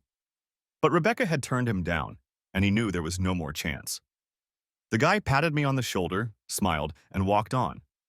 Saturday morning, I woke up slowly and smiled, remembering the night Rebecca and I had spent together. We didn't get out of bed that weekend, only to take a bath or fetch food from the kitchen when it was time to go to work. I had to drive Rebecca back to her apartment in the dress she wore Friday night. By the time I got to the office, I had 2 more pictures of my girlfriend. In the second one, she took a pen and wrote Gregory's. Rebecca stayed at my place every night that week, except Wednesday, when she had to work late at the office and had an easier time getting things from her apartment. Next chapter. Hey, Greg, James said one Tuesday after going out for coffee. Do you have a few minutes? Without waiting for an answer, he closed the door. Sure, I said in response, raising an eyebrow and gesturing for him to close the door. I sensed he wanted to talk about something serious, and I guessed from the look on his face that it had to do with Jillian. So you and Rebecca are doing well? He asked. Yeah, I grinned. It's only been a few months, but I feel like we've been together for 6. I realized that Sherry and I have been together for just under 5 years, but it feels like it's been 10. James looked at me worriedly for a moment. Yeah, but not in a bad way. I can't. I held up my hand and grinned. I understand, James, I do. It's not a bad thing. He nodded. Sherry and I are so happy to see a smile on your face again. By the way, we were wondering if you both would like to have dinner Saturday night at our house? There was something else in that, a nervousness based on hope. I don't think we have any plans, but I'll double-check with Becky. He nodded. Greg, James said, moving on to the topic he'd closed the door for. I sighed. Jillian? I asked. Sort of, James said. Do you know about the Kensington check we're doing? He asked. I answered and nodded my head. Of the 2 large multinationals we had taken on, Kensington was one of them. James was on his second, studying the financial reports. Said, we've run into a couple problems and I need some instructions. He turned to me. Okay, show me what you've got, I told him. James laid out some reports, but in addition to a number of problems, they indicated that one of the middle managers seemed to be ripping off the company and using the money to pay for a number of not-so-nice favors, from prostitutes to sending money to a mistress and child in the United States. Judging from the audit log, this had been going on for several years, but had not come under scrutiny because the man was quite cunning, hiding savings on different cost centers and projects, never for the same amount, never from the same purchase order and with payments to different bank accounts. However, because of the length of the case, it totaled just under $2 million. I sat there trying to make sense of it all. I was literally overwhelmed by the implications. So let me get this straight, I said to James. For a little over 4 years, he's been ripping off the company to pay for prostitutes. And for the last 3 years, it looks like he's been paying child support out of company money to a woman and child overseas. James nodded. Quite. Wow, I tried not to smile. So much for true love. James snorted. A month later, we gave Kensington our first report, but withheld details until the tracking of the case was complete. They were concerned that someone might be cheating them and agreed that they needed to know how deep the corruption went before taking action. We asked for another month of time and they readily agreed. 2 weeks after that, on Friday night when I returned home, I found that Becca had already let me in and had arranged a candlelight dinner. She poured me a Kraken and a Coke, and herself a glass of red. While we dined on chicken boscailoa, I eyed the box that stood between us. It didn't take center stage in the conversation, but Rebecca knew I was thinking about it. As we cleaned up and refilled our drinks heading into the living room, Rebecca had already dimmed the lights and turned on some quiet music through her Bluetooth speaker. Greg, babe, I just want to say that the last 6 months have been the best of my entire life. She told me, and I wanted to answer her back in the same way, but she held up her hand. I'm sorry, I just want to say that. She smiled. I know you were broken when we got together, but in a way I was broken too. As you know, I had some weird experiences in my early love life, and our relationship is so much better than anything I can imagine. But that's because we give ourselves completely to each other. I love spending time with you, and I can't wait until the end of the workday to come to your house. I told you I've been in love with you since the day we met in your office, and it's true. But I am in love with you, Gregory the other. I really need you to know that when you open the box. With those words, Rebecca set her glass aside and handed me the box that had been on the kitchen table during dinner, and now lay on the floor in front of us. She held it out to me, but did not raise her glass, only looked at me expectantly. The box itself was small, about the same size as shipping a pair of headphones from Amazon. It wasn't sealed, and when I carefully removed the lid, I found another box inside, but it contained an envelope. I picked up the envelope and looked at Rebecca. She looked at me nervously, but nodded as I unfolded the letter inside. Gregory, in this box is the engagement ring you bought last week. I accidentally found it last weekend when I was cleaning and you were in the shower. I really hope you open the box, take out the ring, and ask me to marry you. I love you so much. Sincerely and forever, Rebecca Brown. P.S. Love you, love you, love you. I looked at Rebecca again, hope written all over her face, and murmured to her, I love you too, as I opened the second box, and there, amidst a pile of tissue paper, lay the very box I had bought with the engagement ring. Inside was a simple gold ring with a single diamond in a claw setting in the middle. I smiled at Rebecca, pulling out the ring box. I never looked in the ring box, baby, Rebecca told me. I wanted to, but I didn't. I nodded, then got up from the couch and knelt down in front of her. Even though Rebecca had organized everything weeks earlier than I had planned, she sighed, but smiled. Rebecca Brown, from the moment you showed up at my door, you haunted me. You revitalized me and made me feel alive again. Before you kissed me that first time, I didn't think I'd ever see the sun again. When we first woke up together, you amazed me with your willingness to not only pursue, but to show me how much you wanted to be mine. In all the world, I can't imagine a more beautiful woman or a more perfect partner. You always surprise me by pushing my limits, but never disappoint. I was planning on doing this in a couple weeks at your family barbecue. However, I don't think any of us can miss this moment. I opened the ring box. Rebecca Beth Brown, will you honor me by becoming my wife and agreeing to marry me? I finished. The words barely had time to escape my lips before she jumped to her knees in front of me and exclaimed, "Yes!" She held out her hand, and I slipped the engagement ring onto her ring finger, whereupon she kissed me. "Thank you, my fiancé," I told her. "You will have the most caring wife in the world, and wait until we have children. I can't wait for you to knock me up and leave me barefoot and pregnant." Rebecca knew that would turn me on. She knew that Jillian and I had talked about babies. A minute later, the doorbell rang, and I groaned, as I had to separate myself from the woman I had just proposed to in order to answer the door, instead of dragging her to bed. Opening the door, I was surprised to find Colleen, Rebecca's parents, James and Sherry. "Congratulations!" they all exclaimed together as I opened the door and gasped in surprise. I felt a pair of arms wrap around my waist. "Sorry, babe. I wanted to celebrate our engagement, so I invited a few people over. Last surprise for tonight, I promise," my bride-to-be told me. We ushered everyone inside, and her parents brought 2 bottles of champagne. As they handed over the glasses, I tried to feign offense since I had no idea, but I couldn't help but smile. While Rebecca showed the ring to the ladies, I received slaps on the back from my future father-in-law and James. We then sat down at the table as a group and spent the rest of the evening laughing merrily at stories about Rebecca and I's childhood. Later that evening and early in the morning, when everyone had dispersed, Rebecca and I went to bed. But before she went to sleep, she had me take a few more pictures of her engagement ring. However, in those pictures and even in the video, which no one will ever see, the engagement ring was the only thing she was wearing. In keeping with the fact that I sometimes have one drama in my life, about a month later, 3 events happened within 48 hours of each other. The first was that we delivered the completed forensic report to Kensington. When we read the report, they weren't happy at all. Heads would roll and the authorities would probably have to be contacted. I tried not to get too excited when handing over the report. The Kensington management didn't know that I had anything against the main participant in the fraud. The second thing happened the same day. Rebecca took time off work and came to my office with documents, ideas for the wedding, and just to keep all the staff happy. It was while reading the legal documents she placed in front of me that I first became angry with my bride-to-be.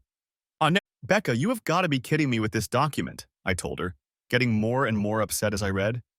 "Well, baby, it should bring you peace of mind about our upcoming marriage. You'll be protected. Your home, your business, everything." "I know, Becca, but it's not fair to you. This prenup gives you almost nothing." "No, it doesn't. It only leaves me with nothing if I cheat on you, which I will never do," she replied. "In all other cases, the marital estate is split in half and your business and trust remain safe." "Becca, baby," I said, "I know you're just trying to show me how much you love me because of what Jillian did to me, but the protections I already have are enough." Rebecca held up a hand. "I know, Greg, believe me, I know," she told me, holding my hands. "But this is my promise to you. I'll only walk away with nothing if I cheat on you. Like I told you before, that will never happen." I took the pen and signed the document. "I will trust you, Becca." "I know, baby. Trust me. We'll put this in a drawer and never need it." We spent the rest of the day discussing this document several times, but in the end, she was right, and the document went to the file cabinet drawer to collect dust. The third incident happened the next evening at home. I had just gotten home, and Rebecca, who had moved in permanently, sent me into the shower. I was just coming out of it when I heard screaming. Throwing on my shorts, I hurried toward the exit. "So I'm moving out and he's moving in with some smeared whore." I heard my ex-wife yelling at my fiancé. I heard Rebecca laugh. "Honey, you just walked out the door. You left the most loving and kindest man on this planet breaking his heart, and I didn't put on makeup," Rebecca replied, using her fingers for quotation marks. I lingered in the hallway to avoid catching her eye. "But slut, yes, I agree with that. However, I am Gregory's personal whore. He freely receives my body for his exclusive use. Can you say the same when you were married to him?" My fiancé hissed back at Jillian. "Why, you little bloody slut?" I heard Jillian shout, and a moment later there was the resounding sound of a slap. I took that as a signal and hurried into the room. Both women turned to me as one, though Jillian stood, covering the red stain on her cheek with her hand. I grinned. "Rebecca," I said with a smile on my face, "meet Jillian, my ex-wife. Jillian, meet Rebecca, my fiancée." Both women stared at each other and then parted as I stepped between them. Do you find this amusing, Greg? Jillian asked, turning to me. Actually, I said, pausing. Yeah, since you weren't invited and started yelling at my fiancé before you got slapped, I find it funny. Perhaps it's a little karma for the way our previous life together ended. Rebecca smirked at Jillian, but I held out my hand. That's enough, Becca. She stepped back, continuing to stare at my ex. What do you want, Jillian? I said, sighing. Why did you do this, Greg? Why did you ruin my life? She asked, turning some of her anger on me. What do you mean, Jillian? I replied innocently. I've had nothing to do with you for almost a year now.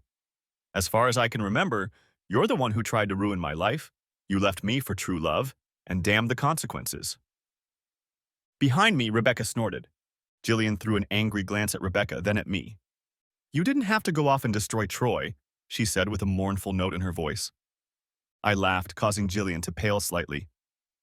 You're going to have to be a little more specific, Jillian, I told her, crossing my arms over my chest. Rebecca automatically put her arm around my shoulders. Snip! It was other accounting that did the forensic audit of Kensington. It was your report that got Troy arrested. You shouldn't have done that, Jillian said, her voice softer. What? I shouldn't report to the company I'm auditing that one of their employees defrauded them of a little over $2 million that was spent on prostitutes, a woman, and a child in the United States? I asked my ex-wife rhetorically. Prostitutes, Jillian said, turning white. A woman and a child? Obviously, whatever truth Jillian had been told, she was missing essential details. I leaned forward. Yes, Jillian. The true love you left me for has a woman and child in the States. On top of that, he stole company money to pay for them. It's all in the report. I can send it to you if you'd like. She slumped to the ground and the world around her collapsed. For the first time since this all started, I saw that she was lost. Everything she had told herself about her life was crumbling. Rebecca and I watched as she slumped to the ground on the porch. He got arrested, you know, Jillian told us, and the earlier anger was gone, and there was sadness in her voice now. I didn't know Troy had been arrested, but I suspected the authorities wouldn't want to talk to him anytime soon. We've been married less than 3 months, and he spent a month of that in the States, Jillian told us. As we watched, Jillian began to sob. I'd be lying if I said I didn't feel sorry for her. After all, I'd been married to her for years. I'd hugged her body in a fit of passion. We'd talked for hours and shared dreams. Yes, I sympathized with her, but at the same time, she was also my tormentor. Cruelly and heartlessly, without a second thought, she discarded me.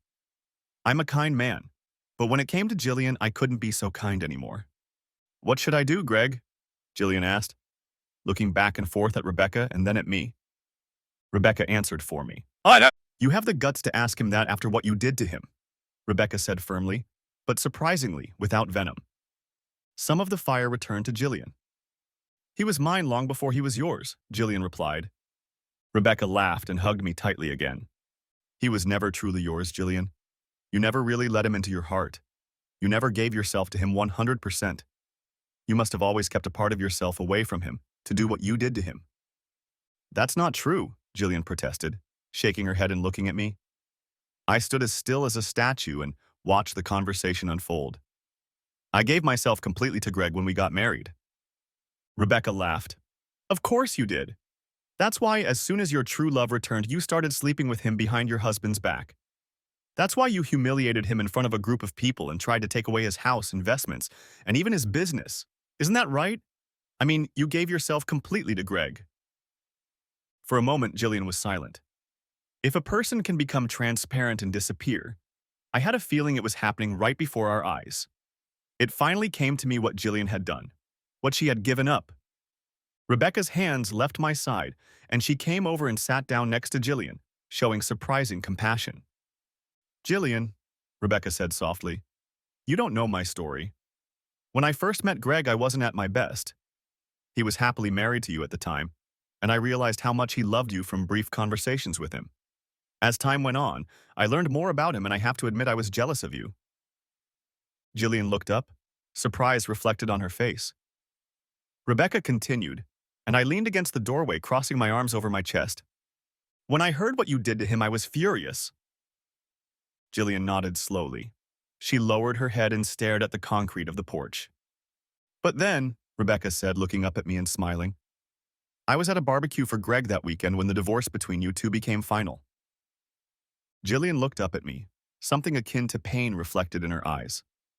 I remained calm, wondering where Rebecca would take the conversation. He was in a daze. Even Aunt Colleen had a hard time getting through to him. Jillian glanced quickly at Rebecca, startled by this revelation. Rebecca continued. Yes, Colleen is my aunt. Anyway, Greg was broken. You left him, ruined your marriage, and he was in danger of sinking into depression, or worse. Gone was the kind and gentle man who comforted me a couple years ago. My heart broke for him. Both women looked at me, Rebecca with adoration, Jillian with sadness. Throughout the evening, although Greg didn't see it, everyone spent time trying to comfort him. He cried openly in front of all of us, not hiding his pain from what you had done to him. He was vulnerable. I think almost everyone at the barbecue hugged him that night, including me. Rebecca smiled at me again. Jillian pulled her knees up to her chest and wrapped her arms around her legs, continuing to look at me while Rebecca told her story. After I hugged Greg, he doesn't remember it, but he told me thank you. In that moment, I realized I could help him. I knew I had a chance to stop his slide into bitterness. I knew that the spark of desire in my own heart to give myself to Greg could be laid in the ruins of what you left behind. For a moment, no one said anything. I came here the next week, and when he opened the door, Rebecca said, a smirk on her face that echoed my own. I kissed him. Then I slapped him. Jillian's eyes widened and she looked at Rebecca, then at me. And Rebecca and I smiled at each other as we recalled the memory. It was exactly like that, Jillian. Rebecca continued her story. From that moment on, I belonged to him completely. There will never be another man in my heart, another person I will love as much as Greg. Just thinking about what you did to him makes me physically sick. You threw away a man who could have given you the whole world, and for that alone, I thank you. My heart and soul belong to him now, and if you hadn't thrown him away, I never would have had a chance. Again, no one said anything, each of us immersed in our own thoughts, pondering how he had gotten to this point. What am I supposed to do now? She asked. I gave up everything for a dream. Rebecca shrugged. Honestly, I don't care what you do. Jillian looked at her in surprise. I'm just saying that you've let everything out of your hands and that under no circumstances will I allow you back into my man's life. He's mine, and if you try anything, I don't think you want to know how crazy I might get if someone were to encroach on my happiness. Rebecca stood up and walked over to me. I found my voice, Jillian. My ex looked at me, flabbergasted. Rebecca is right. She belongs to me, and I belong to her completely. We'll get married, have kids, and hopefully love each other until the day we die. Becca is right about love too. For my part, I don't love you anymore. I remember that I once loved you, but after your betrayal and Becca coming into my life, there is no love left in me for you. If Jillian could look any more broken, I don't know what she'd look like. And to be honest, I said, I don't really like you. You've hurt me in ways that no one has ever hurt me before, and no one will ever hurt me again. But I have the memory of love, so I'll give you some advice. Jillian looked up at me. Divorce Troy, I said. Leave him now before the shit hits the fan. He'll go to jail for a long time for what he did. Where am I going to go? She asked. I shrugged. I don't care. Maybe Mark and Lena will let you stay with them. They're getting a divorce, Jillian said sadly. I snorted, not really surprised. As you know, a cheating spouse will do that to you. Look, Jillian, you have to figure this out for yourself. I'm not going to be there for you. I'm not your friend. We're just two people who had something. Are you really so sure we have no chance of being friends? Jillian asked hopefully. No, Rebecca and I answered in one voice. With those words, Jillian stood up and shook her head sadly. She looked at Rebecca and I standing hand in hand. Jillian sighed.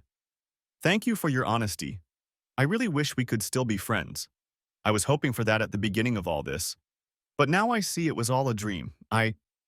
She stopped again and shook her head. Thank you. No one else has been honest with me. Take care of each other. I hope you have a happy life together. With those words, she walked to her car, got in, threw us both a mournful look and drove off. Over the next month, more and more details about Troy's arrest appeared in the press.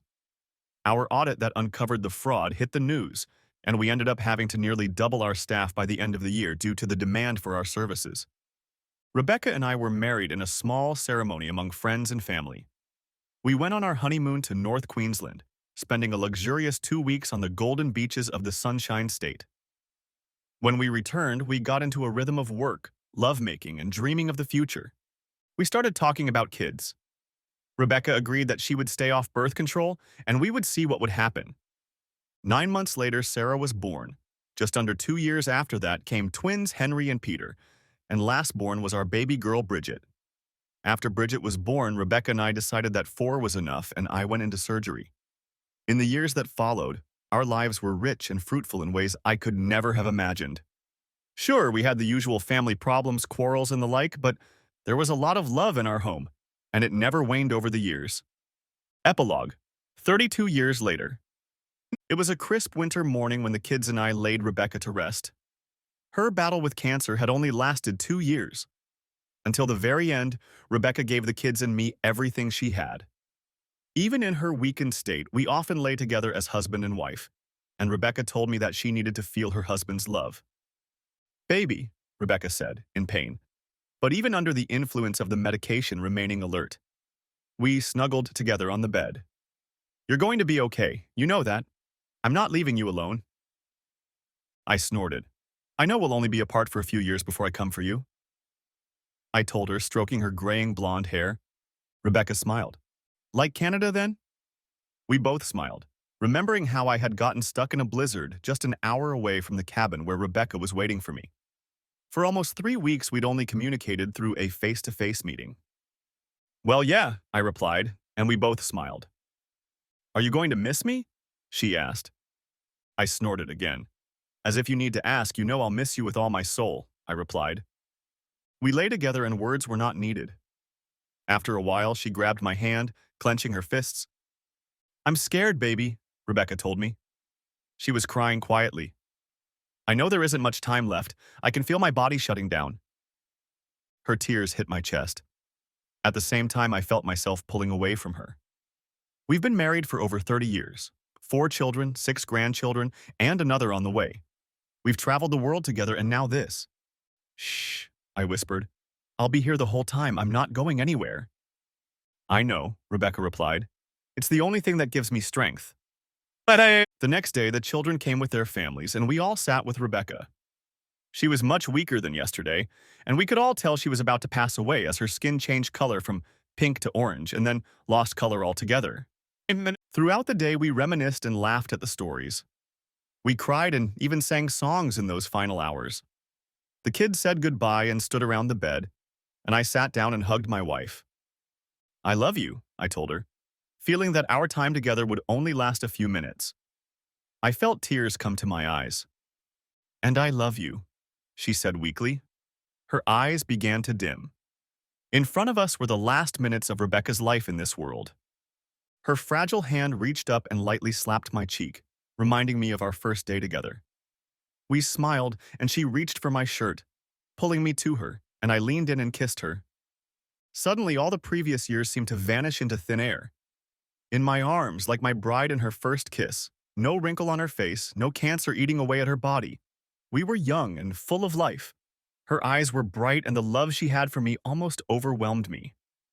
I froze in place, snuggled against her, closing my eyes and feeling tears stain the sheets as she walked away. I cried, feeling like a part of me was lost forever. My family surrounded me and we cried openly and loudly. Rebecca, my wife, the mother of all my 4 children, was my true love, my soulmate, and I knew I would never be the same without her in my life. But I was also happy. She was no longer in pain from the cancer that affected her body. After that, I realized that even if she wasn't with me, I would have daily reminders of our life together. We had our children, and almost every weekend one of them would be with me or I would visit them. James and Sherry and their brood were around a lot too. No one let me be lonely. As the months passed after Rebecca's death, I rejoiced in my family, rejoiced in my friends. In the evening, if I was lonely, I had so many pictures and videos of our time together that I always went to bed with a smile. Often, after her release in earlier years, I would picture her next to me, thinking about the fact that we loved each other and that someday we would be together again. About 6 months after Rebecca's death, I was enjoying coffee on a Saturday morning at our local coffee shop when some shadow swept over me and stopped abruptly. "Gregory?" spoke a voice I hadn't heard in over 30 years. "Jillian," I replied, recognizing her as an aged version of the woman I once loved. I don't know why, but I gestured her to a seat on the other side of the table. "Would you like to join me?" I asked. She hesitated for a moment, then nodded her head and sat down. As I studied her sitting down, I noted the wrinkles on her face, the gaunt appearance, the freckles on her arms, and her relatively lean build. I hadn't followed her life too closely since that evening on the porch, but from what I knew, it hadn't been easy. "How are you doing?" I asked conversationally. "You know, as I get older, my body doesn't react the way it used to. When I try to get up in the morning, I wonder if I should just go to bed. It won't hurt as much that way," she told me. I laughed. I could understand that. Jillian smiled, but then got a little sadder. "I heard that Rebecca died. I'm sorry, Greg," she said with genuine regret, which surprised me. "Thank you," I said to my ex-wife. "I miss her terribly, but she's always in my heart and in my sight every day," I replied, smiling as I remembered how Rebecca and I had sat at this very table several times over the years. "And," I said, sighing, "the kids don't give me a moment's peace. Now that Becky's gone, they're determined to make sure I'm always active and that someone's looking after their aging father." Jillian smiled for a moment, but then lost the smile again and looked sad. "Do you have children?" I asked. "No, no." She shook her head and looked regretfully at her coffee. "I've never had children," Jillian told me. "I was married 6 times before I realized that nothing compares to what I had with my first boyfriend." There was a bitter note in her smile. "I really blew it, didn't I, Greg?" she asked, and then held up her hand. "No, I know you did. I hurt you badly, and then compounded my mistake by spending a lot of time blaming you for Troy tricking me into believing we were soulmates. Since then, every man I've married has thought, this is it. And every time, he just wasn't right for you." I wondered about the woman in front of me. Honestly, I'd hated her for a long time, longer than I'd been mad at her. But now I saw a broken, sad woman who'd never had a real relationship. Not one where there was enough love or trust to have a child. "Jillian," I said, catching my breath, and she looked at me with the same hope in her eyes that I'd seen all those years ago. "I think you need to forgive yourself. 6 marriages? They must not have all been as bad as Troy's. Surely a couple of them were okay." For a moment, her eyes lost focus. A memory flashed through my mind that I couldn't see. "You're right, Barry. My fourth husband was a kind and gentle man. And you're also right. After that night with you and Rebecca, I never forgave myself for what I did to you.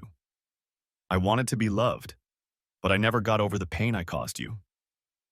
She looked at me. "I know I've said this before, but I'm sorry for what I did to you, Greg," Jillian told me quietly. "Thank you, Jillian. I accept your apology," I replied, about to let her go. We both smiled. We spent the next few hours talking. I told her about my life and Rebecca's life, the kids, and our lives. Jillian told me about her hobbies and some of the activities she was doing these days since she retired after working for over 25 years for the local government in an administrative position. "Greg, you don't think that—" she asked uncertainly as we got up from the table to go our separate ways. I smiled and shook my head. "No, I'm sorry, Jillian. I love my wife too much. Greg, I know you loved Rebecca, but she's gone. Of course, there's nothing wrong with that." I held up my hand. Jillian, Becca, and I were only separated for a short time before we were reunited again. My love for her burns as brightly today as it did the day we met. I cannot and will not cheat on my wife, I told her. My words hit something deep inside my ex-wife, the real pain and realization of what she had lost. She nodded slowly. "Friends, then?" she asked. "We'll see, Jillian, we'll see," I replied. I managed to hang on for another 10 years until a stroke took me away Saturday afternoon. Sarah and Bridget were nearby, and we were just having lunch when I sat down to watch TV. I was surprised that I had no pain. My vision blurred. I felt very tired. And then I closed my eyes. The next moment, I felt an arm around my waist and realized I was standing next to my body and Rebecca was hugging me. "Becca?" I asked. "It's okay, baby, it's your time," she told me. The kids? I asked. It's going to be okay, she told me. You haven't noticed how much you've slowed down in the last month, but they have. They're ready. I nodded. This is real, isn't it? It's not just my dying brain's imagination? I asked my wife. She laughed, pulled me to her, and kissed me. If it is, what a way to go. Kissing your wife until your last breath? I smiled. But no, it's real here. Look, the girls are coming, Rebecca told me. For the next hour, we stood and watched my family gather around and cry. But I noticed laughter too. My children were telling stories about Rebecca and me growing up. They were laughing and crying in equal measure. Rebecca and I stood and watched with our arms wrapped tightly around each other, proud that our family is strong and can handle the future without us. When the paramedics arrived and took my body away, Rebecca and I took turns hugging and kissing our children. We knew it would be a long time before we saw them again. They didn't notice us, just a slight movement of air. Come on, baby, Rebecca said, wiping tears from her eyes. I have a lot to show you. You're going to love it. We have so much love to make up for. Don't I have to go to God or something? I asked. Well, yeah, he's waiting for you. But don't worry, he's a good guy. She smiled. Same. I stopped for a moment and looked Rebecca over from head to toe. Her body looked the same as it did before we conceived Sarah. However, my body looked about the same too. Wait, there's entertainment in heaven? I asked. Rebecca smiled. Rebecca looked at me with burning eyes, grabbed my hand and pulled me in a certain direction. Come and find out my true love, she told me. And there was sensuality in her voice. Come and find out. The end. Thanks for watching. I hope you enjoyed it. Subscribe to my channel and watch for the next video.